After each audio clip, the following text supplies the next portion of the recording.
a todas e a todas. Seguimos cos nosos tutoriais para aprender a utilizar o recurso de proba. Por lo tanto, entramos na nosa aula virtual, entramos no noso curso e activamos edición para poder modificar, editar os nosos recursos ou incorporar recursos novos. Imos á sección onde tiñamos creada a nosa proba, aquí a vemos, proba 2. En este caso íbamos a dar a editar. Editamos configuración e vemos como poderíamos modificar os elementos, neste caso da configuración.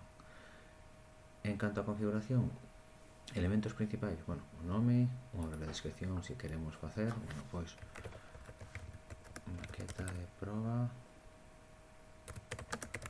Moodle. Que pode incluso, pois, se fago chega aquí, se facemos clic, presentaría a descripción na página do curso. É dicir, na página principal do curso, pois, onde apareza esta proba 2, viría a descripción. En canto a sincronización, me permite modificar pois o tempo cando quero activala ou quero que se peche a pregunta, ou neste caso este recurso, incluso un período de entrega para exercicios. A cualificación, na que podría establecer os diferentes tipos de cualificación, e o método de cualificación. En canto a deseño, me permite, pois, nunha páxina utilizar somente unha pregunta ou incluso poder dividir en diferentes preguntas. No momento que nos teñamos a noso cuestionario feito, a nosa proba feita, podemos vir a edición, ainda que teñamos cada pregunta, podo modificar e podemos poñer, por exemplo, cada 5 preguntas unha nova páxina. Lle damos a repaxinar e iso actualizaría. No comportamento da pregunta, imos pechando as anteriores. No comportamento da pregunta, pois barallar dentro das preguntas, predeterminado así, o que nos permite ir modificando esas preguntas de maneira aleatoria e tamén como se comportan as preguntas. Isto ven sobre todo referido a como nos queramos que se relacione o exercicio no que están traballando os alumnados coas comentarios que nos vamos a crear. Habitualmente se utiliza o comentario en diferido, que neste caso pois é o que ven, pois digamos que a posterior de cando eles traballan sobre unha pregunta.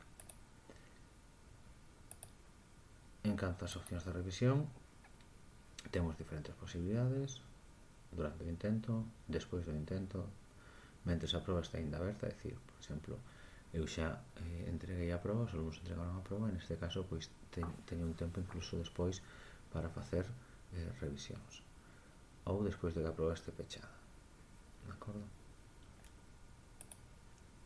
En canto a apariencia, si queremos, por exemplo, que podemos ter unha pequena imaxe do perfil do usuario para poder localizar moito mellor cando están traballando, especialmente se facemos un traballo en clase ou incluso o traballo a distancia, poderíamos ter un maior control de quen está a facer o traballo nese momento.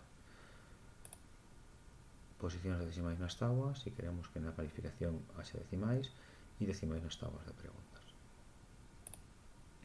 En canto a restriccións, isto dos intentos é interesante, especialmente o último apartado. Por un lado é interesante porque nos permite un contrasinal, é dicir, eu podo crear un contrasinal que sexa o que lles permita aos meus alumnos e as miñas alumnas entrar neste cuestionario, senón non o poderían facer. Por outro lado, é tamén interesante a seguranza do navegador. Eu utilizando a xanela emerxente a pantalla completa, o que vou facer é que cando o meu alumno ou a miña alumna faga o curso, lle abro unha ventana na que non nin sequera pode pois utilizar outro tipo de buscadores e demais. É algo interesante porque nos permitiría controlar se están utilizando esas páxinas ou están traballando con outros navegadores, etc. Ben, en canto a retroalimentación, se refira a si queremos, neste caso, establecer comentarios predeterminados de cara a, por exemplo, cando acerten a pregunta ou cando cometan un erro non leven puntuación, pois escribiríamos un comentario predeterminado que lle aparecería, digamos, que en todas as preguntas, salvo que nós, nunha pregunta específica, modifiquemos esos comentarios.